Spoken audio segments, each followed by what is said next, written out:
Hello everyone, welcome back to Business Communication CSET. First of all apologies, माफ़ी चाहती हूँ मैं कि जो इसके पहले वाला जो लेक्चर था उसमें कुछ ना टेक्निकल इशू आ गया था, इसीलिए वो बहुत छोटा सा लेक्चर था एंड मतलब उसे हमें वहाँ पे स्टॉप करना पड़ा। हम अपने बिजनेस टर्मिनोलॉजीज़ नहीं ले पाए। मैंने बोला था कि बिजनेस रिपोर्ट ख़त्म करके फिर हम बिजनेस टर्मिनोलॉजीज़ लेके फिर लेक्चर एंड करेंगे, बट वैसा हो नहीं पाया क्योंकि टेक्निकल इश्यूज़ के कारण we had to stop that lecture then and there.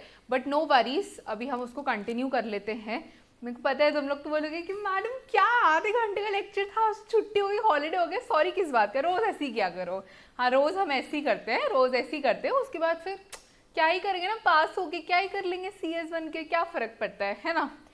So anyway, what I think was कि पहले क्योंकि ये टेक्निकल ग्लिच आ गया लास्ट इसमें, तो हम अभी एक काम करते हैं कि पूरा स्टार्टिंग से एक बार रिवाइज कर लेते हैं, सो दैट जो हमारी कनेक्टिविटी है वो एकदम स्मूथ आ जाए, एकदम फ्लो बढ़िया सा बैठ जाए एंड ये चैप्टर हम कंटिन्यू कर ले, रिवाइव कर ले। Okay, so quickly on your feet and 2 से 3 मिनट में अंदर हम पूरा ही रिवाइज करने वाले हैं। So you have to keep revising with me, और ये तभी हो पाएगा जब आपने रिवाइज किया होगा।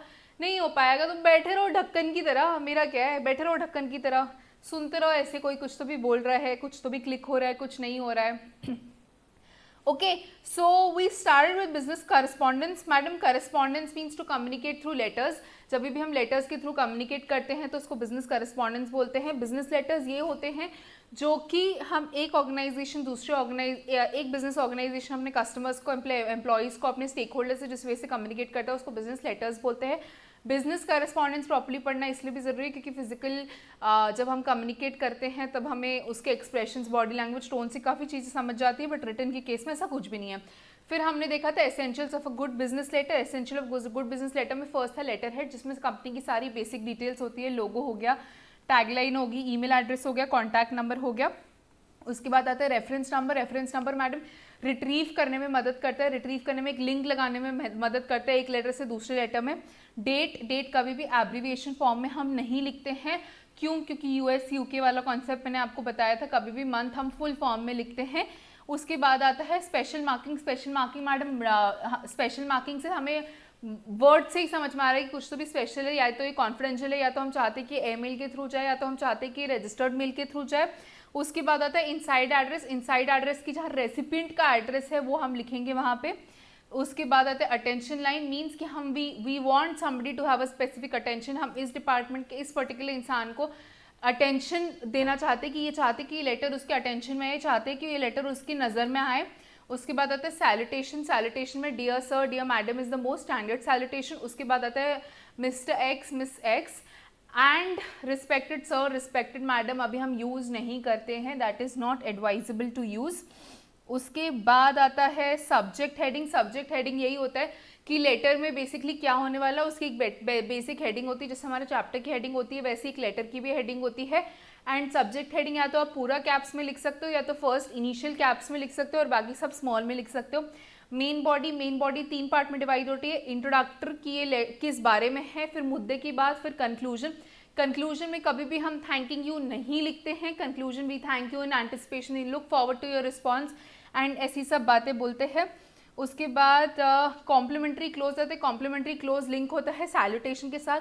अगर dear sir, dear madam use करें तो योर्स फेथफुली आएगा। अगर dear mister X, miss X use कर रहे हैं तो योर्स सिंसियरली आएगा।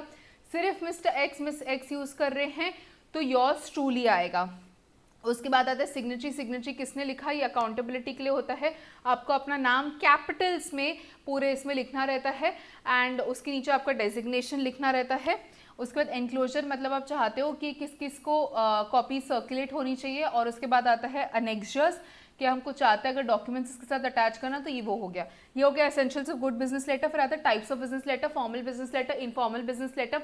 दोनों भी बिजनेस लेटर है तो दोनों में बेसिक फॉर्मेलिटी तो रहेगी। इनफॉर्मल बिजनेस लेटर्स बेसिकली वही होते हैं जो डे टू डे बेसिस में ज़्यादा यूज़ नहीं आते, जैसे कि इंटरव्यू लेटर हो गया, थैंक यू लेटर हो गया, ये सब इनफॉर्मल बिजनेस लेटर की कैटेगरी में आते हैं। Layout of letter. Layout of letter का मतलब होता है कि लेटर कैसा दिखने वाला है, तो इसके 2 पार्ट्स थे, blocked format and semi block format. Semi block format को हम मॉडिफाइड ब्लॉक फॉर्मेट भी बोलते थे। ब्लॉक कुछ नहीं है, कोई रॉकेट साइंस नहीं। ब्लॉक फॉर्मेट में सब कुछ लेफ्ट साइड से स्टार्ट ब्लॉक फॉर्मेट में सब कुछ लेफ्ट साइड से स्टार्ट होता है। और कॉमाज नहीं यूज होते हैं यहाँ पे। सेमी ब्लॉक फॉर्मेट या मॉडिफाइड ब्लॉक फॉर्मेट में डेट, कंक्लूजन और सिग्नेटरी राइट अलाइंड होता है और बाकी सब कुछ सेंट्रली अलाइंड होता है और यहाँ पे कॉमाज यूज होते हैं। उसके बाद आता है essentials of good business letter. Essentials of good business letter थे कंप्लीटनेस की, लेटर पूरा कंप्लीट होना चाहिए, नहीं तो बार बार क्वेश्चन आएंगे और टाइम पास हो जाएगा। क्लैरिटी के किसी भी चीज़ के बारे में कुछ मिसकम्युनिकेशन ना हो, कुछ गलत फहमी ना हो, इसीलिए letter should always be very clear. Simplicity, ज़्यादा होशियारी नहीं माननी है हमको। उसके बाद एक्यूरेसी, आप जो भी स्टेट कर रहे हो, अगर आप फिगर्स यूज़ कर रहे हो, फैक्ट्स यूज़ कर रहे हो, तो वो एकदम एक्यूरेट होना चाहिए, फेका फेकी का काम नहीं चलेगा। ब्रेविटी मतलब सीधी बात, नो बकवास, पॉइंट पे आओ, कम से कम शब्दों का इस्तेमाल करो। Sincerity, you have to be your own self, you don't have to be pretend to be somebody else. And courtesy मतलब इज्जत दे के ही बात करनी, you can not ever be rude. Brevity can not be a substitute for courtesy, this is an important MCQ, I told you. Style मतलब हर इंसान की अपनी स्टाइल होती है, तो आपको अपनी स्टाइल मेंटेन करके लेटर लिखना है। बिजनेस मैसेजेस होते हैं जो कंपनी अपने एम्प्लॉयज़ को, अपने शेयर होल्डर्स को, अपने कस्टमर्स को, अपने सप्लायर्स को अगर कम्युनिकेट करती है तो बिजनेस मैसेजेस, मैंने आपको मिंत्रा का एग्जाम्पल दिया हुआ था। And business messages help us to maintain good health among the business and its stakeholders and its and the relationship that it has.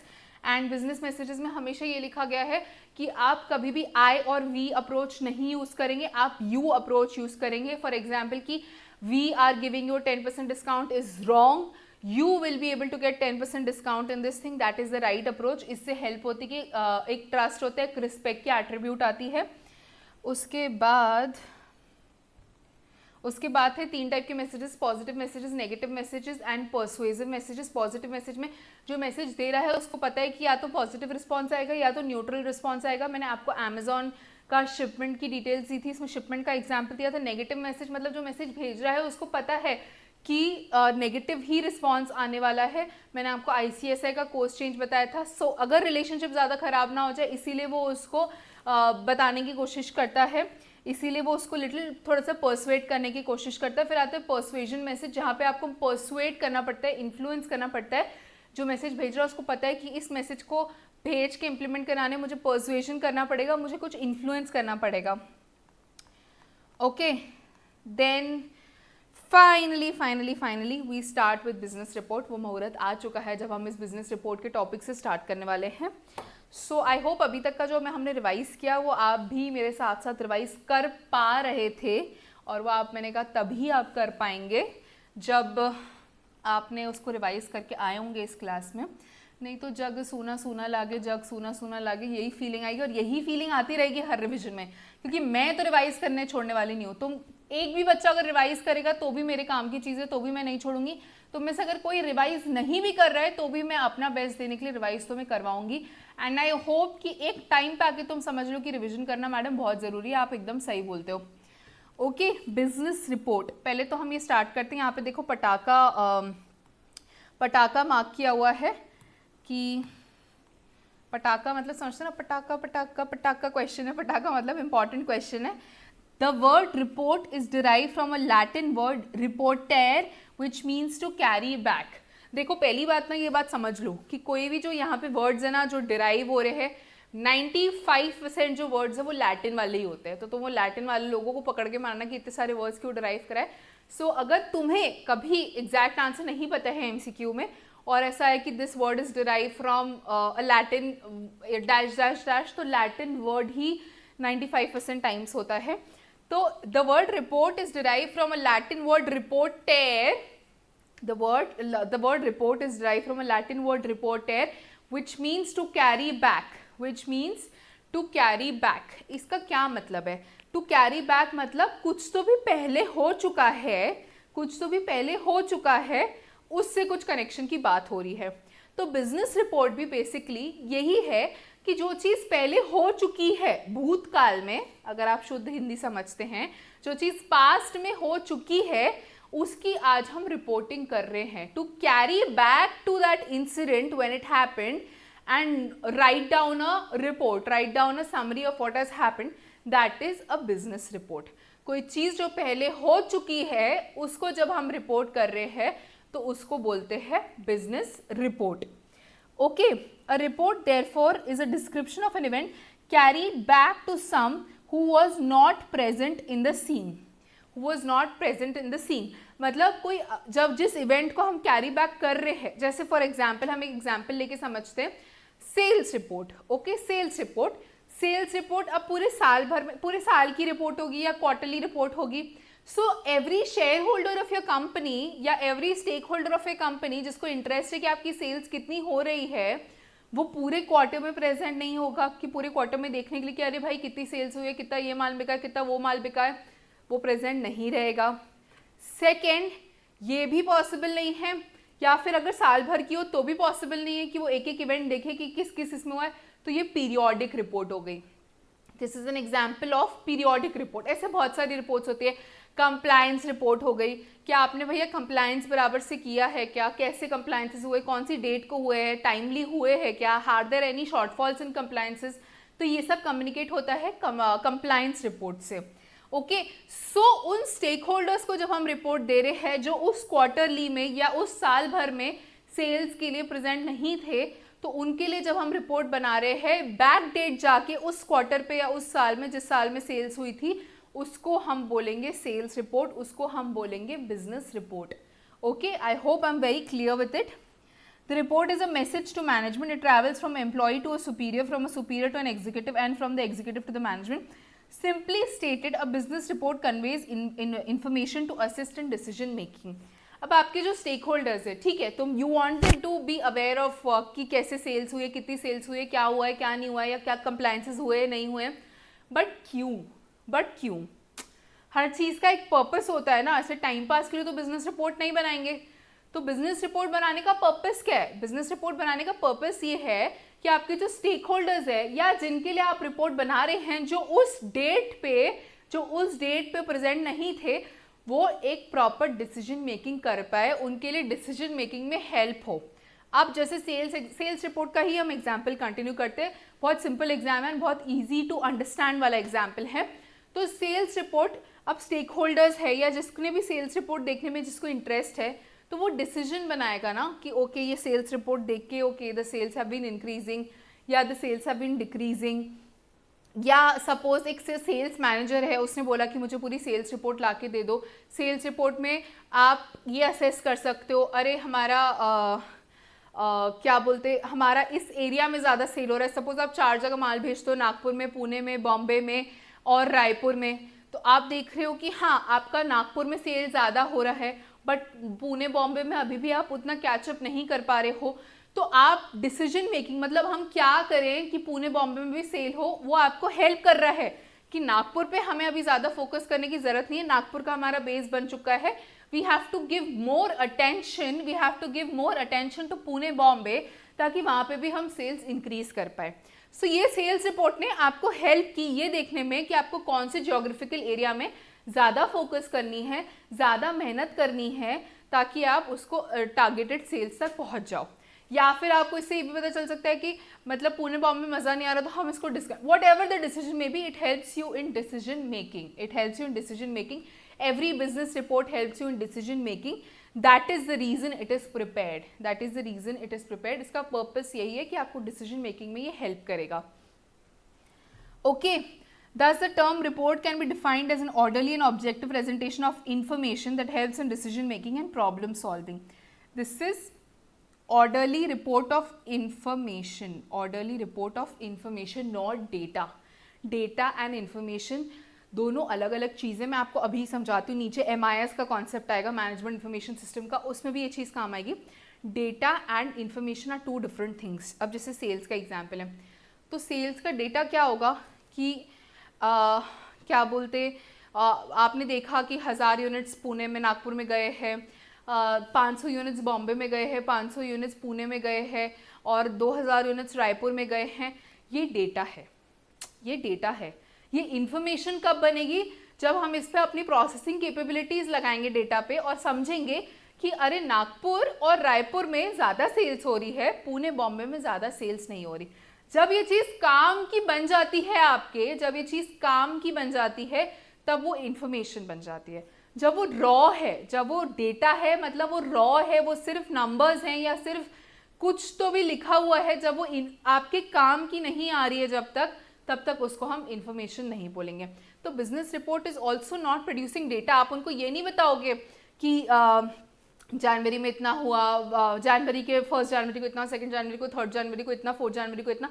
You will not write everything in depth. You will write कि January was a peak month, February was a little slow month, and overall साल भर में हमारा sales increase हुआ है या decrease हुआ है। ये स्टेक होल्डर्स के काम की इंफॉर्मेशन है। Stakeholders do not want कि एक एक दिन, एक एक घंटे में कितना सेल्स हुआ। ओके, सो जब आपकी वो चीज काम की बन जाती है तब उसको हम बोलते हैं information. Okay okay, so note the different parts of definition. Different parts of definition. The report must be well ordered so that the reader can easily find information. आप कभी याद करो, स्कूल में जब आप थे तो आपको कोई टीचर रहती थी तो वो बोलती थी कि always right the answer in points. आप हमेशा आंसर पॉइंट्स में लिखिए, आप कभी भी आंसर पैराग्राफ में मत लिखिए, आप हमेशा आंसर पॉइंट्स में लिखिए। आपको याद आ रहा होगा, ऐसे किसी ना किसी टीचर ने आपको कभी ना कभी तो बोला होगा। मैक्सिमम टीचर सजेस्ट करती थी कि आप पॉइंट्स में मत लिखिए, क्योंकि एग्जामिनर को सीधा सीधा आपका answer right right right right दिखते जाएगा और वो टिक्के टिक्के मारते जाएगा। पैराग्राफ में अगर आप लिखते हैं तो सब कुछ एक साथ मर्ज हो जाता है। वो जो सामने का एग्जामिनर होता है उसको ढूंढना पड़ता है, अरे इसने सही लिखा है कि नहीं लिखा है। फिर वो आधा अगर उसका पेशेंस खत्म हो गया तो तुम्हें वैसे ही 0 मिल जाना उस आंसर में। तो आपको हमेशा एडवाइस किया जाता था कि आप हर आंसर को पॉइंट्स में लिखो। हाँ, अगर तुम्हें आंसर नहीं आता था तो मैडम एक ट्रिक बता देती थी कि अगर बच्चे तुम्हें आंसर नहीं आता तो तुम इसको पैराग्राफ में लिख दो, ताकि एग्जामिनर देखेगा कुछ तो लिखा हुआ है, जहाँ 0 मिलने थे वहाँ शायद 1 मिल जाएगा। ओके, सो ताकि एग्जामिनर बराबर मार्क्स दे, इसलिए तुम्हें बोलते थे कि पॉइंट्स में लिखो। सिमिलरली ताकि जो बिजनेस रिपोर्ट का यूजर है, मतलब जिसके लिए हमने बिजनेस रिपोर्ट बनाई है, उसको बराबर से एकदम इजीली सामने सामने इंफॉर्मेशन मिल जाए, उसको ढूंढना ना पड़े एक एक पैराग्राफ के बीच में, इसीलिए बोलते हैं कि you should always right the business report in pointers. And business report well ordered का मतलब क्या होता है? वेल ऑर्डर्ड का मतलब, जैसे हमने लेटर में देखा ना कि हम चालू करते थे सैल्यूटेशन से, फिर सब्जेक्ट आता था, फिर सब्जेक्ट के बाद मेन बॉडी आती थी, मेन बॉडी में भी मैडम 3 पॉइंट्स थे, फिर सिग्नेटरी आ रहा था, कंक्लूजन आ रहा था, बहुत सारी चीज़ें आ रही थी। सेम बिजनेस रिपोर्ट में भी वही है कि आप पहले इंट्रोडक्शन दे रहे हो कि इसके बारे में है रिपोर्ट, फिर आप एनालाइजिंग प्रोसेस दे रहे हो, फिर कंक्लूजन दे रहे हो कि हाँ हमारी सेल्स बढ़ी है कि कम हुई है। Okay, so it should be well ordered. ऐसे नहीं हो सकता कि आपने डायरेक्टली लिख दिया कि हमारी सेल्स बढ़ गई है और फिर नीचे आप लिख रहे हो कि this is a sales report. It has to be a proper structure has to be maintained. Okay, it must be objective because the reader will use the report to make decision. मैंने आपको बताया ना कि main चीज़ वही है कि जो आपका यूज़र है उसकी डिसीजन मेकिंग के काम में आनी चाहिए रिपोर्ट, क्योंकि रिपोर्ट बनती ही बिजनेस रिपोर्ट इसीलिए है कि सामने वाला जो स्टेक होल्डर है वो बराबर से डिसाइड कर पाए, अपना डिसीजन ले पाए। It must present information, facts and data where subjective information are required, as in drawing conclusions and making recommendations. They must be presented ethically and be based on the information contained in the report. मतलब आप जो भी information provide कर रहे हो वो proper accurate होनी चाहिए, जो आपके पास database है उसी के according होनी चाहिए। ऐसा नहीं होना चाहिए कि आपने लिख दिया कि sales has been increasing, you have provided this information है कि sales has been increasing, but जब हम एक एक डेटा देखते हैं तब पता चलता है कि अरे सेल्स तो सिर्फ एक ही महीने में इंक्रीज हुई थी, उसके बाद तो इंक्रीज हुई नहीं, उसके बाद तो इंक्रीज ही नहीं हुई।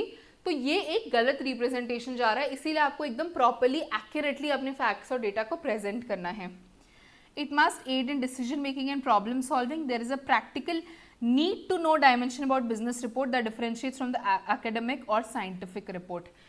एकेडमिक और साइंटिफिक रिपोर्ट्स का अलग पर्पस होता है, बिजनेस रिपोर्ट का मेन पर्पस यही है कि आपको डिसीजन मेकिंग हो जाना चाहिए, आपसे डिसीजन वो चाहते हैं बनाना उसमें आपकी बिजनेस रिपोर्ट ने हेल्प करनी चाहिए। Okay, so basic crux of business report is that it should aid in decision making. A business report can be defined as an evaluation or assessment of a review of a particular event, issue, period or set of circumstances which is related to a business. Evaluation, assessment और review. Review means review, मतलब फिर से view करना, फिर से उस event को view करना जो पहले हो चुका है। ये इवेंट भी हो सकता है, ये इवेंट भी हो सकता है, ये इशू भी हो सकता है, ये पीरियड भी हो सकता है, या सेट ऑफ सर्कमस्टांसेस भी हो सकते हैं। अब क्या बोलेंगे इसको कि पीरियड तो आप समझ गए कि sales report is a period, मतलब पूरे क्वार्टर में कितनी हुई, पूरे साल में कितनी हुई, मतलब एक पीरियड में कितनी सेल्स हुई, that is a periodic example. Issue मतलब कंप्लायंसेस फॉर एग्जाम्पल बराबर से हुए क्या, that has to be check. So you have to check with the compliance report shows that the compliances were proper.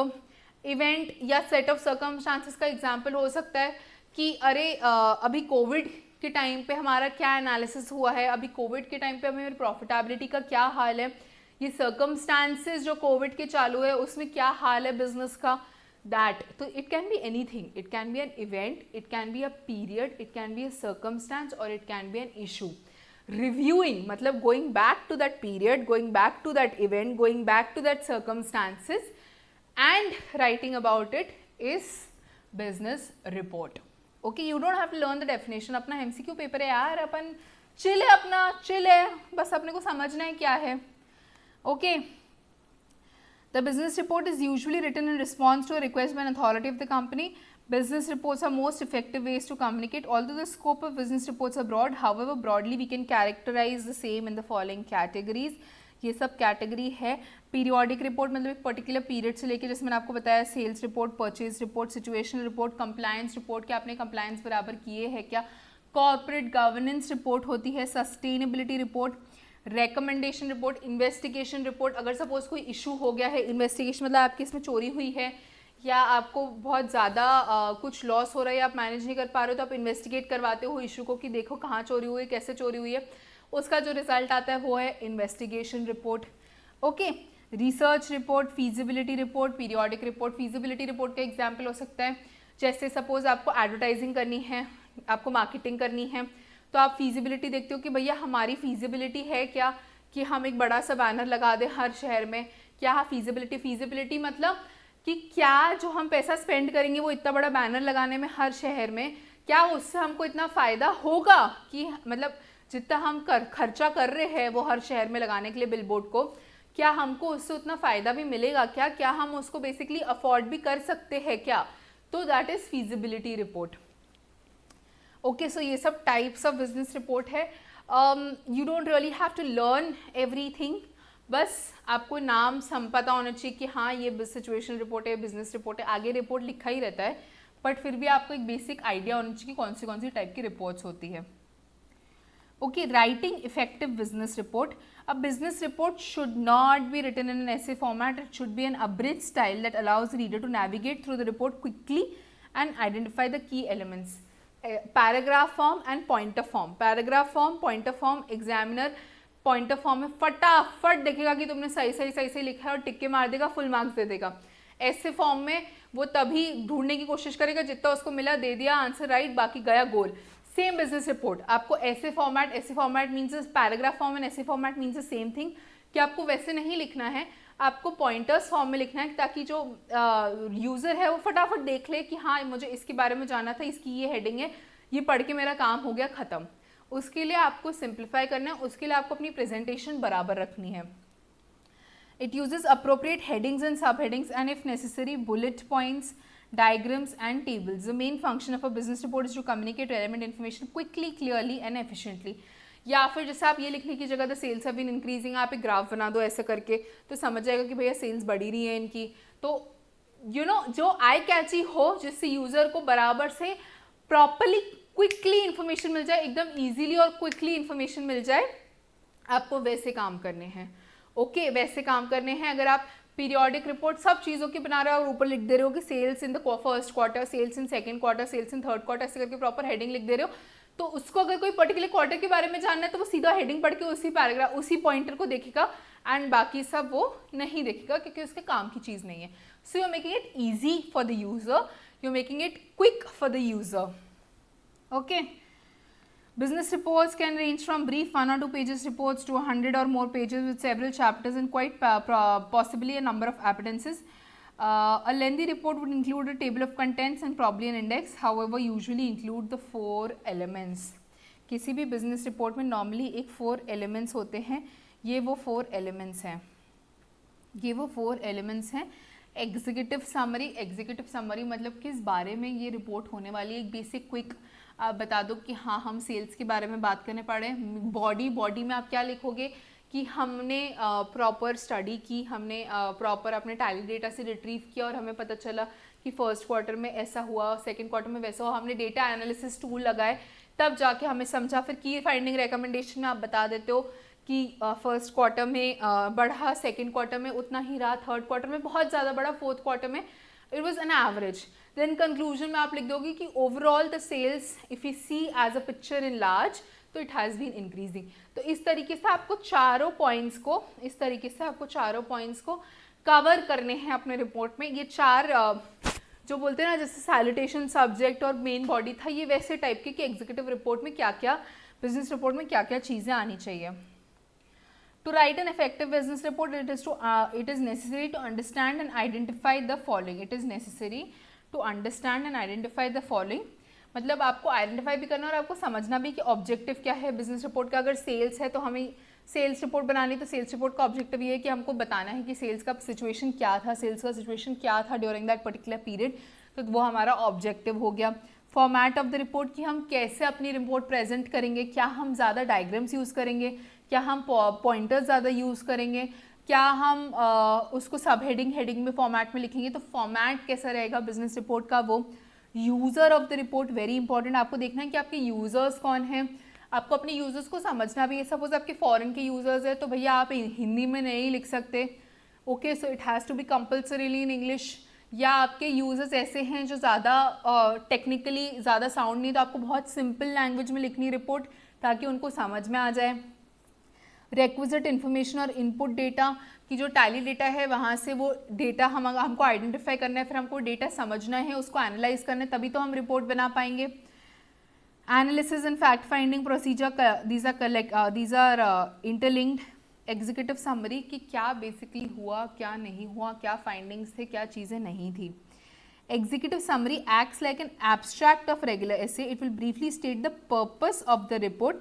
It will briefly describe the methodology used to investigate the issue, and it will list the key points and findings that are found in the report. किसी भी चीज़ की summary मतलब ऐसी होती है, summary का मतलब ये होता है to summarize. To summarize मतलब इतनी बड़ी पहाड़ सी चीज़ है, उसको अगर मेरे को छोटे में बताना है, अगर मुझे मुद्दे की बात बतानी है जिसको हम लेमैन लैंग्वेज में बोलते हैं, तो उसको बोलते हैं एग्जीक्यूटिव समरी। इसमें आप सब बता दोगे, कि भैया ये सेल्स रिपोर्ट है, इसको हमको बनाने में हमने ये तरीके के टूल्स यूज़ किए, ये तरीके से हमने एनालाइज किया है, उसके बाद हम अपना कंक्लूजन भी दे देंगे कि बड़ी है कि कम हुई है।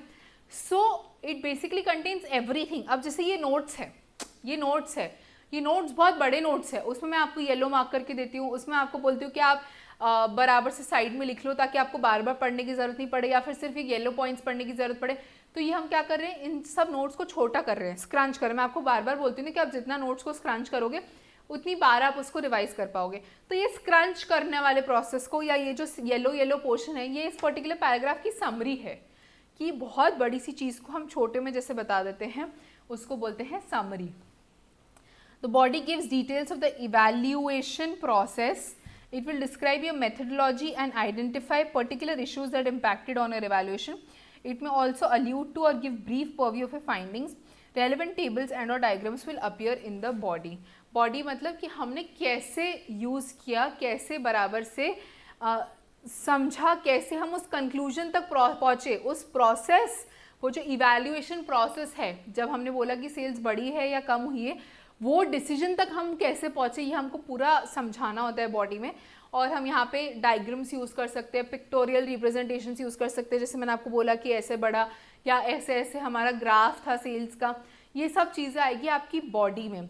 और अगर आपको कोई इशू आए इवैल्यूएशन के टाइम पे, जैसे आप ये suppose this was a covid scenario, so you know average जब हम बता रहे कि average sales have been this year, तो इसमें एवरेज निकालने में हमें प्रॉब्लम गई कि कोविड के टाइम पे जो लॉकडाउन था, जब सब ऑपरेशंस बंद थे, तो उसका हमें कैलकुलेशन लेना था कि नहीं लेना था। ये सब जो इश्यूज आए, जैसा आपका प्रोसेस था, ये सब पोर्शन आ जाएगा बॉडी के अंदर। कैसे आप उस डिसीजन तक पहुँचे, कैसे आपने इवैल्यूएट किया कि सेल्स बढ़ी या कम हुई, that should be a part of the body. Key recommendations findings, key findings or recommendation section, you will identify and describe your key findings and make your recommendation. Your conclusion will neatly sum up your findings, and in doing so it will ensure that these relate back to the original question or issue that was given to the report. Key findings मतलब जैसे अगर investigation report थी कि चोरी हुई थी कि नहीं हुई थी, तो की फाइंडिंग्स में आप बताओगे कि हाँ हमें पता चला था कि कैश यहाँ से इतना कम हुआ है और गोल्ड हमारा यहाँ से इतना डिस्टॉर्ट हुआ है, स्टॉक में इतनी चकौटी की हुई है, ये हमें पता चला। कैसे पता चला वो बॉडी में बता दिया। क्या पता चला, that has to come in की फाइंडिंग्स एंड रिकमेंडेशन की स्टॉक कम था, कैश कम था और गोल्ड रिजर्व्स कम थे। Then conclusion will be yes, चोरी की गई। एंड अगर आपको पता करना था कि किसने की, तो वो भी आप बता दोगे कि हाँ मतलब स्टॉक के टाइम पे उस स्टॉक का केयर टेकर जो था, स्टॉक मैनेजर था, उसने चोरी चकाटी की, इसीलिए हमारा ये लॉस हुआ। एंड कंक्लूजन में आप लिख दोगे कि येस चोरी हुई थी और ये पर्सन रिस्पॉन्सिबल है। ओके, सो ये बेसिकली रिपोर्ट का फॉर्मेट था कि आपको रिपोर्ट प्रेजेंट कैसे करनी है। समरी से आप स्टार्ट करेंगे, एग्जीक्यूटिव समरी से, कि बेसिकली मतलब क्या हो रहा है, किस बारे में है रिपोर्ट। एक ब्रीफली सारी चीज़ों को डिस्कस कर देंगे, किस बारे में है, कैसे, आपका कंक्लूजन क्या है, आपका रिकमेंडेशन क्या है, आपका प्रोसेस क्या था। फिर डिटेल में आप बॉडी में वो सारी चीज़ों को एक्सप्लेन करेंगे कि आप कैसे उस कंक्लूजन तक पहुँचे, और लास्ट में आप बताएंगे कि क्या क्या एंड में रिजल्ट्स हुए। और कंक्लूजन मतलब जो क्वेश्चन आपसे पूछा था गया था, जो जिसके लिए आपने रिपोर्ट बनाई, उसका आप आंसर कर देंगे। Okay, so this was business report. Okay, so कि एक बार हम रिवाइज कर लेते हैं business report. Madam business report is nothing but business report is derive from a Latin word reportare, means to carry back. ये एमसीक्यू हो सकता है कि कहाँ से बिजनेस रिपोर्ट डिराइव हुआ है। Latin word reportare which means to carry back, means reporting on a particular incident, event और circumstance which has happened in the past and we reported to a person who was not present at that particular point of time. Business report well ordered होनी चाहिए कि आपको easily information मिल जाए, वो objective होनी चाहिए, facts and data होनी चाहिए, बेसिकली मोस्ट इंपॉर्टेंट कि उससे डिसीजन मेकिंग का जो हमारा पॉइंट है वो कंप्लीट होना चाहिए। उसके बाद किस किस का टाइप की बिजनेस रिपोर्ट होती है, कंप्लायंस रिपोर्ट होती है, पीरियोडिक रिपोर्ट होती है, इन्वेस्टिगेशन रिपोर्ट होती है, फीजिबिलिटी रिपोर्ट होती है। Business report, effective business report कैसे लिखनी, कि हमें पैराग्राफ्स में लिखना है, हमें ऐसे फॉर्मेट में नहीं लिखना है, हमको उसको पॉइंटर्स में यूज़ करना है, हमको उसको प्रॉपर्ली डिवाइड करके हेडिंग सब हेडिंग्स यूज़ करके लिखना है। We do not have to use an ऐसे फॉर्मेट। एग्जीक्यूटिव बिजनेस रिपोर्ट कैसे लिखना है कि executive summary, body, key recommendation, executive summary, body, key recommendations, conclusions. Executive summary में आप सब कुछ ब्रीफली बता दोगे कि रिपोर्ट किस बारे में होने वाली है, रिपोर्ट किस बारे में होने वाली है, उसके बाद कैसे हम इस डिसीजन तक पहुँचे, सब कुछ जो भी पूरे रिपोर्ट के कंटेंट है सब कुछ एकदम ब्रीफली बता दोगे। फिर बॉडी में आप पूरे इवैल्यूएशन प्रोसेस और क्या क्या दिक्कत है या आपको इवैल्यूएट करने में, आप अच्छे से बता दोगे। पूरा इन डेप्थ बताओगे कि आप कैसे उस डिसीजन तक पहुँचे, की रिकमेंडेशन, फाइंडिंग्स, कि हमको ये प्रोसेस से ये रिजल्ट मिला, यही हमें पता चली बातें। उसके बाद कंक्लूजन, जो क्वेश्चन आपसे पूछा गया था, रिपोर्ट जो बनानी थी, जिस पर्पस के लिए रिपोर्ट बनानी थी, उस क्वेश्चन का आंसर आप कंक्लूजन में कर देंगे। Okay, so with this business report का टॉपिक खत्म होता है। अब हम inter and intra departmental communication, इसका जो मीनिंग है इस पे जाते हैं। Inter and intra departmental communication, पहले तो इंटर और इंट्रा का मतलब क्या होता है पता है क्या आप लोगों को, कि इंटर और इंट्रा डिपार्टमेंटल का मतलब क्या होता है, या डिपार्टमेंटल भी छोड़ो, इंटर और इंट्रा का क्या मतलब होता है। स्कूल में आप देखते होंगे कि this is N inter school competition, this is N inter house competition, या फिर जो भी मतलब ऐसे आप सुनते होंगे। तो क्या आप समझ पा रहे हो?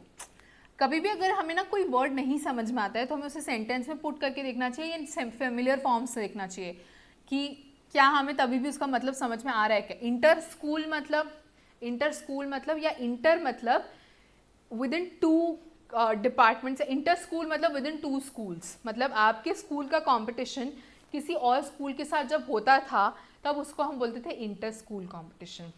या आपके स्कूल में रेड, ब्लू, ग्रीन, येलो ऐसे अगर हाउसेस होते थे या गुलमोहर वगैरह जो भी तुम लोग नाम रखते थे, उनका आपस में कंपटीशन होता था तो उसको बोलते थे इंटर हाउस कंपटीशन।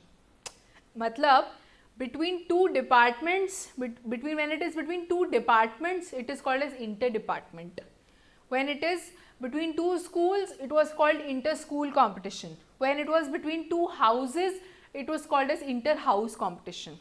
मतलब और इंट्रा मतलब within the same range. Intra department मतलब उसी डिपार्टमेंट के अंदर कम्युनिकेट हो रहा है, उसी डिपार्टमेंट के हमें कम्युनिकेट हो रहा है. और इंटर डिपार्टमेंट मतलब उस डिपार्टमेंट के बाहर कम्युनिकेशन हो रहा है, उसको हम बोलते हैं इंटर डिपार्टमेंट. ओके, इसको इंटर और इंट्रा को बेस्ट एग्जाम्पल है आपके इंटर स्कूल कॉम्पिटिशन से या इंटर हाउस कॉम्पिटिशन से. इंटर स्कूल आप याद रखो, इंटर स्कूल मतलब वही होता था कि जब हमारे स्कूल का कंपटीशन किसी बाहर के स्कूल से होता था तो उसको हम इंटर स्कूल बोलते थे. तो सिमिलरली इंटर डिपार्टमेंट मतलब अब हमारे डिपार्टमेंट का कम्युनिकेशन किसी और डिपार्टमेंट से होगा, उसको हम बोलेंगे inter departmental communication. Inter and inter-departmental communication has largely been a formal affair. The chief executive assumed that they were expected to be direct, brief and functional, wasting little time on niceties. Employees were usually taken for granted, bound by archaic services rules to listen and to comply unquestioningly. No wonder the documents produced were straight and standardized. बकवास, no काम. इसमें इसीलिए मैंने कुछ भी yellow mark नहीं करके रखा हुआ है, स्किप कर सकते हो, उड़ा सकते हो, जाओ जी लो अपनी ज़िंदगी. Over the years, there has been greater appreciation of the important role of staff play in the organization. Again, I don't think इसमें भी कुछ तो भी important नहीं है. Interdepartmental communication is largely a formal affair. Interdepartmental communication will be effective when it is supported by good infrastructure facilities. There are various documents used in interdepartmental communication. The term memorandum, okay, ये type आपको बताया गया है various types के communication and ये सब. जो उसमें पहला आता है मेमोरेंडम. अब मेमोरेंडम नॉर्मली हम प्रिज्यूम कर लेते हैं कि यार ये कुछ तो भी लीगल टर्म से है. पहला जब हम सुनते हैं ना मेमोरेंडम तो हमें ऐसा लगता है कि कुछ तो भी या तो लीगल अफेयर है या तो कुछ तो भी लीगल टर्म है, क्या ये सब सिर्फ केसेस या लॉ सूट्स वगैरह में यूज़ होता है, ऐसा फर्स्ट इंप्रेशन आता है, जबकि ऐसा कुछ नहीं है. Memorandum is basically a record. Simply आप उसको बोल सकते हैं कि एक रिकॉर्ड है जो हमें फ्यूचर में कभी यूज़ आ सकता है, इसीलिए हम उसका रिकॉर्ड रखते हैं, तो उसको हम बोलते हैं मेमोरेंडम. आप देखते होंगे मेमो भी बनते हैं, मेमो या इनवॉइस बनते हैं, तो वहीं से डिराइव होता है memorandum. The term memorandum, memo, see I told you ना, मेमोज या invoice has often be misunderstood as a disciplinary proceeding, as a part of disciplinary proceedings. Far from it, वैसा कुछ भी नहीं है कि वो डिसिप्लिनरी प्रोसीडिंग्स या कुछ लीगल टर्म है. It is far from it, उसका कोई कनेक्शन नहीं है उस चीज़ से. The word best means a note or record for future use. It is a useful mode of internal communication.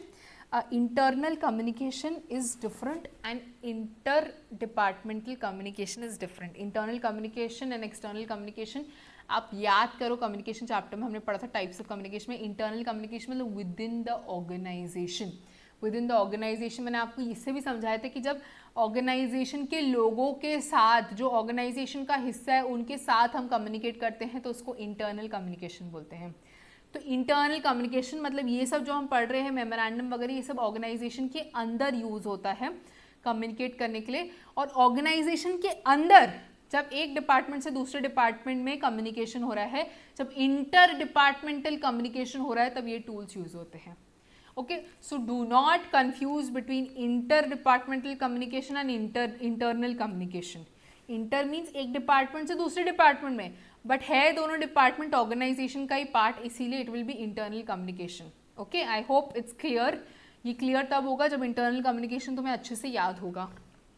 और वो याद कब होगा? जब रिवाइज किया होगा. बट रिवाइज तुमने किया ही नहीं, जान दो. अब मेमोरेंडम्स और memoranda in plural plays a convenient and flexible role. While much of inter and intra-office communication is being done over the phone, memorandums are preferred when one needs to convey information in writing. When हम कभी भी ना information writing में क्यों communicate कर सकते हैं? Obviously यार, मतलब कभी भी आजकल तो इतना convenient हो गया है, WhatsApp उठा लो, फ़ोन उठा के बता दो कि ऐसा ऐसा हो गया है, या WhatsApp पे, मतलब आजकल तो वो भी हो गया ना, मम्मी लोग जैसे 10 किलो आलू लेते आना, वॉइस नोट सेंड, इतना सिंप्लीफाइड हो गया. तो राइटिंग में क्यों देना? राइटिंग में इसीलिए देते हैं क्योंकि वो एक लीगल प्रूफ हो जाता है.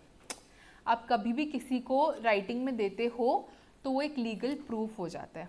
एंड एक सेइंग भी है, एक कोई बहुत फेमस इंसान था, उसने बोला था कि whenever you are saying something in writing, always remember that it can be used by a lawyer. Always remember that it can be used by lawyer, मतलब वो एक फॉर्मल चीज़ हो जाती है, एक रिटन प्रूफ हो जाता है जब भी आप कोई चीज़ लिख के देते हो तो। Screenshots girls, screenshots are also written proof my dear कि तूने ऐसा बोला था। वो चाहते तो तुमसे कॉल पे बात कर सकते हो उस बारे में, बट लड़की ने जानबूझ के तुमसे व्हाट्सएप पे बात कराई और उसका स्क्रीनशॉट लेके रखा ताकि तुम बाद में ना बोल पाओ कि बेबी मैंने तो ऐसा बोला ही नहीं था। एनीवे, तो इसीलिए रिटन कम्युनिकेशन मीन्स वो प्रूफ हो जाता है। तो when one needs to convey information in writing, तब हम मेमोरेंडम्स यूज करते हैं। There are minor variations in format but most memos have the same heading. The difference with the letter format is obvious inside the name. हाँ, ये बड़ी important बात है जी। लेटर, बिजनेस लेटर और मेमोरेंडम सेम चीज़ें नहीं हैं। ओके, सेम चीज़ें नहीं है, तभी भी टॉपिक भी अलग अलग है। तभी टॉपिक भी अलग अलग है। Nor are the difference with the letter format is obvious. Inside name and address are done away with. Nor are salutation, complimentary clause used. Informal tone and use of personal pronouns is allowed. Numbering is optional. Titles such as okay. So basically business letter और memorandum में ये फ़र्क है कि letter में अभी हमने पढ़ा ना पूरा कि भैया सैल्यूटेशन आएगा, बॉडी आएगी, बॉडी के बाद कंक्लूजन आएगा, कंक्लूजन के बाद कॉम्प्लीमेंट्री क्लोज आएगा, फिर सिग्नेटरी आएगा, इनसाइड एड्रेस आएगा। उसमें एक प्रॉपर तरीका पढ़ा, ये भी पढ़ा कि डियर सर मैडम लिखना है कि रिस्पेक्टेड सर रिस्पेक्टेड मैडम लिखना है, क्या लिखना है वो सब भी हमने पढ़ा। यहाँ पे ये सब चीज़ें कुछ नहीं आएगी। सैल्यूटेशन मतलब वो डियर सर डियर मैडम वाला कोई कॉन्सेप्ट नहीं आएगा यहाँ पे। सिग्नेटरी का कोई कॉन्सेप्ट नहीं आएगा। कॉम्प्लीमेंट्री क्लोज, योर्स फेथफुली वगैरह ये सब भी नहीं आएगा। ओके, यहाँ पे थोड़ा सा इनफॉर्मल टोन हो जाता है। Again informal tone doesn't mean baby, बाबू, सोना वगैरह ऐसा। सर मैडम की जगह हम प्रोनाउंस यूज़ करते हैं। प्रोनाउंस अब आएंगे ग्रामर टाइप पे, बट आई होप आप लोग को प्रोनाउंस तो पता होगा। प्रोनाउंस मतलब किसी के नाम से एड्रेस करना। किसी के नाम से जब हम एड्रेस करते हैं तो थोड़ा सा इनफॉर्मल टोन आ जाता है, तो वो मेमोरेंडम में यूज़ करते हैं। Okay, numbering is optional. Title such as inter office communication, office memorandum और inter office correspondence is used. ये सब आपको याद रखना है बच्चे, ये सब आपको याद रखना है। मैं बोलती हूँ ना कि कभी भी कोई चीज़ आती कि इसको ऐसा भी बोलते हैं या इसको ऐसा भी लिख सकते हैं इन दिस पर्टिकुलर केस, तो वो ऑटोमेटिकली सुपर इम्पॉर्टेंट हो जाती है, तो वो ऑटोमेटिकली पटाखा बन जाता है। ये मैंने पटाखा बनाया है, जान दो रे भाई। तुम स्क्रीनशॉट लेके मेरी गेम ले लोगे बाद में, फेसबुक पे डाल दोगे। पटाखा, अगेन फेल अटेम्प्ट। पटाखा भैया आ नहीं रहा मुझे, जान दो। पटाखा है ये भी कि ऑटोमेटिकली वो चीज़ इंपॉर्टेंट हो जाती, कब किस चीज़ को क्या क्या बुला सकते हैं, किस किस वे में लिख सकते हैं। तो मेमोरेंडम को इंटर ऑफिस करस्पॉन्डेंस भी बोल सकते हैं या इंटर ऑफिस कम्युनिकेशन भी बोल सकते हैं, और मेमोरेंडम तो बोल ही सकते हैं। ये स्पेसिमेंट्स मतलब एग्जाम्पल्स ये कुछ कुछ मेमोज के नीचे। एक बार हम देख लेते हैं फटाफट ब्रीफली सारे एग्जाम्पल्स। तो ये ऑफिस मेमोरेंडम है विद रिक्वेस्ट। यहाँ पे देखो ये मेमोरेंडम है, ऑफिस मेमोरेंडम देख लो, यहाँ ख़त्म भी हो गया। ओके, नेक्स्ट एग्जाम्पल है, मतलब यहाँ से चालू हो रहा है स्पेसिमेन 1 और यहाँ पे आके ख़त्म हो जा रहा है। यहाँ से चालू हो रहा है स्पेसिमेन 1 और यहाँ पे आके ख़त्म हो जा रहा है। इतना ही है। इतने पूरे इसमें तुमको कहीं पे भी डियर सर डियर मैडम मतलब सैल्यूटेशन दिख रहा है क्या, या कॉम्प्लीमेंट्री क्लोज दिख रहा है क्या, योर्स फेथफुली, ना अदरक ना लहसन, कहीं कुछ भी नहीं दिख रहा है। एंड यहाँ पे प्रोनाउंस यूज हो रहे हैं। प्रोनाउंस मतलब डायरेक्टली नाम से अटैच किया जा रहा है। ये देखो, पी सचदेवा। अब इसको पढ़ लेते एक बार। With reference to his request for grant of special casual leave, Shri P Sachdeva is inform that special casual leave has been granted to him for 4 days from 23rd April 26th April for enabling him to participate in district level athletic meet. ये P Sachdeva ने apply किया होगा कि मुझे 4 दिन की छुट्टी चाहिए, मुझे खेलना कूदने जाना है डिस्ट्रिक्ट लेवल पे, मुझे छुट्टी दे दो। तो उसने जो लेटर लिखा था उसका रेफरेंस नंबर देके बता दिया है कि भैया तूने जो मुझसे एप्लीकेशन दिया था कि तेरे को छुट्टी चाहिए कि नहीं चाहिए, वो मैं अप्रूव करता हूँ, तो जा छुट्टी लेके। अब इसको लिखित में देने की इसीलिए ज़रूरत है कि बाद में दोनों भी डिनाई ना कर पाएँ। वो ये ना बोले कि मैं तो छुट्टी ली ही नहीं थी, मैंने तो छुट्टी ली ही नहीं थी, तुमसे छुट्टी किसने मांगी जो तुम पैसे काट रहे हो। या ये वो नहीं बोल पाए कि मैंने तो छुट्टी दी ही नहीं थी, मैंने तो छुट्टी दी ही नहीं थी, तू गया तो गया कैसे खेलने कूदने। तो ये सब चीज़ों का रिकॉर्ड रखने के लिए फ्यूचर में यहाँ पे मेमोरेंडम यूज़ हुआ है, record for future use. Okay, एक और एक एग्जाम्पल है specimen 2। Shri Mukesh is here bye. Again आप देख सकते हो फिर से, अगर आपको मुझ पे विश्वास थोड़ा कम है तो आप देख सकते हैं कि यहाँ पे भी कॉम्प्लीमेंट्री क्लोज नहीं है, यहाँ पे भी सैल्यूटेशन नहीं है, यहाँ पे भी प्रोनाउंस यूज हो रहे हैं, मुकेश जी का नाम इस्तेमाल हुआ है। Shri Mukesh is hereby inform that office no objection pursuing part time MA degree course in the evening after office hours. However, grant of leave for study examination is subject to exigencies of office work. ये भाई ने बोला था कि मेरे को ज़्यादा पढ़ने का है, मेरे को ज़्यादा पढ़ने का है, मेरे पास नौकरी है, बट मेरे अंदर से वो आग है कि मेरे को ज़्यादा पढ़ने का है, मेरे को MA करने का है, तो इसने एप्लीकेशन लिखा होगा। वो एप्लीकेशन के रेफरेंस नंबर को लिंक करते हुए यहाँ पे बोला कि जा पढ़ ले, और पढ़ क्या, जा जितना तेरे को पढ़ना है पढ़ ले, और उसका यहाँ पे रिकॉर्ड मेंटेन हुआ। रेफरेंस नंबर आप देख रहे हो ना, जैसे लेटर्स में भी यूज़ हो रहे हैं, तो उसने जो एप्लीकेशन दिया था उसके एप्लीकेशन के रिस्पॉन्स में ये लेटर इशू हुआ है, तो रेफरेंस नंबर उन दोनों लेटर्स को लिंक कर रहा है। ओके, सो नेक्स्ट है स्पेसिमेन 3। अगेन आप देख लीजिए कि कुछ यूज़ किया हुआ नहीं है यहाँ पे, कॉम्प्लीमेंट्री क्लोज, सैल्यूटेशन वगैरह। बादल जी का नाम लिया हुआ है यहाँ पे। With reference to his letter dated 4 March requesting for change of seat on health grounds is inform that matter is under consideration, decision would be communicated to him soon. कि भैया तूने जो रिक्वेस्ट दी है हम सोच लेते हैं, हमें बराबर लगी तो हम तेरी रिक्वेस्ट अप्रूव कर लेंगे। ये ऑफिस मेमोरेंडम था, कुछ नहीं था, एग्जाम्पल फालतू के दे दिए गए यहाँ पे सारे, तो कोई रॉकेट साइंस था नहीं, 4 एग्जाम्पल दे के रखे उठा के। Office memorandum is nothing but a record. पहली बात तो जो परसेप्शन है कि कुछ लीगल प्रोसीडिंग से लिंक्ड है, उसको हटा दीजिए, उसको हटा दीजिए। And office memorandum is nothing but a record for future use, कि फ्यूचर में हमें ये डॉक्यूमेंट कभी रेफर करना हो तो हमारे रिकॉर्ड में मेंटेन होना चाहिए, उसको ऑफिस रिकॉर्ड बोलते हैं। इंटरनल कम्युनिकेशन है बट इंटर डिपार्टमेंटल कम्युनिकेशन है, समझे? I hope it was clear and headed here. Internal communication है बट इंटर डिपार्टमेंटल कम्युनिकेशन है। Okay, inviting suggestions. Oh, sorry, office circular. Sorry. Office circular. Office circulars are used for disseminating information to a large number of people within the organization. Since it is an internal communication, therefore it has traditionally brief and business-like formal and devoid of salutation. Devoid of salutation मतलब यहाँ पे भी जो particular salutation है, complimentary clause है, ये सब जो है वो नहीं आएगा। और यहाँ पे भी प्रोनाउंस का यूज़ होगा। Again it is a part of internal communication, but ये इंटर डिपार्टमेंटल के एग्जाम्पल्स है। माइंड यू, ये इंटर डिपार्टमेंटल की हेडिंग में हम पढ़ रहे हैं। मैं दिखा देती हूँ ऊपर, मेमोरेंडम और ऑफिस सर्कुलर जो है यहाँ पे लिखा हुआ है specimen of inter departmental communication.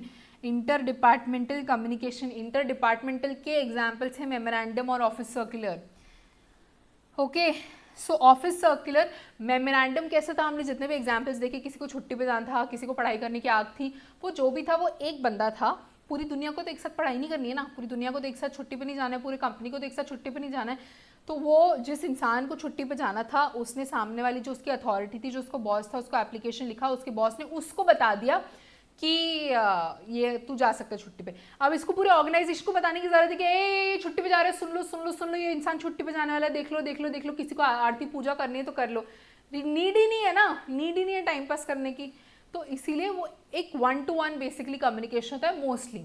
Office circular क्या होता है? ऑफिस सर्कुलर जब हम चाहते हैं कि बहुत सारे लोगों को हम वो एक मैसेज देना चाहे, जब हम एक बहुत सारे लोगों को एक रिटन मैसेज देते हैं तो उसको हम ऑफिस सर्कुलर के फॉर्म में आप देते हो। आप अगर याद करते हो तो स्कूल में भी सर्कुलर मिलता था। हॉलीडेज अगर इशू होती थी कि dear parents, this is to inform you that Christmas vacation इस दिन से दिन तक है, तो सारे माँ बाप को एक साथ भेज रहे थे वो लोग, इसीलिए वो एक सर्कुलर इशू करते थे उस चीज़ को। एक पेरेंट को थोड़ी मेमोरेंडम भेजते बैठेंगे कि क्रिसमस वेकेशन इस दिन से, आप समझ लीजिए। ओके, तो जब when we have to issue to a large number of people, large number of employees within the organization, then we use office circular. Okay? अब यहाँ पे स्पेसिमेन मतलब एग्जाम्पल्स पढ़ लेते हैं। अगेन आप देख लो यहाँ पे भी, ये यहाँ से स्पेसिमेन 1 चालू हो रहा है, यहाँ पे ख़त्म हो रहा है, कुछ भी नहीं है, ना सैल्यूटेशन है, ना कॉम्प्लीमेंट्री क्लोज है, कुछ भी नहीं है। ये क्या है? Inviting suggestions, a manual of instruction which was last revised in 2017 is proposed to be updated. Constructive suggestions are welcome from employees. Suggestions are to be mentioned in the send to the undersign latest by 30 April. अब तुमने अगर notice किया होगा तो जो office memorandum था वहाँ किसी ना किसी का नाम लिखा हुआ था। पी सुब्रमण्यम, नहीं पता नहीं क्या क्या लिखा हुआ था, रुक जाओ, बादल जी लिखे हुए हैं यहाँ पे मुकेश लिखा हुआ है, यहाँ पे पी सचदेवा लिखा हुआ है, किसी एक पर्टिकुलर इंसान का नाम लिखा हुआ है। क्यों? क्योंकि वो उस पर्टिकुलर इंसान से कम्युनिकेटेड था, वो छुट्टी पे जा रहा था, उसको कम्युनिकेशन था, उसको पढ़ाई करने की आग थी तो उसको कम्युनिकेशन था। यहाँ पे किसी पर्टिकुलर इंसान का नाम नहीं लिखा है, यहाँ पे पर्टिकुलर प्रोनाउन मतलब किसी का नाम यूज नहीं किया है,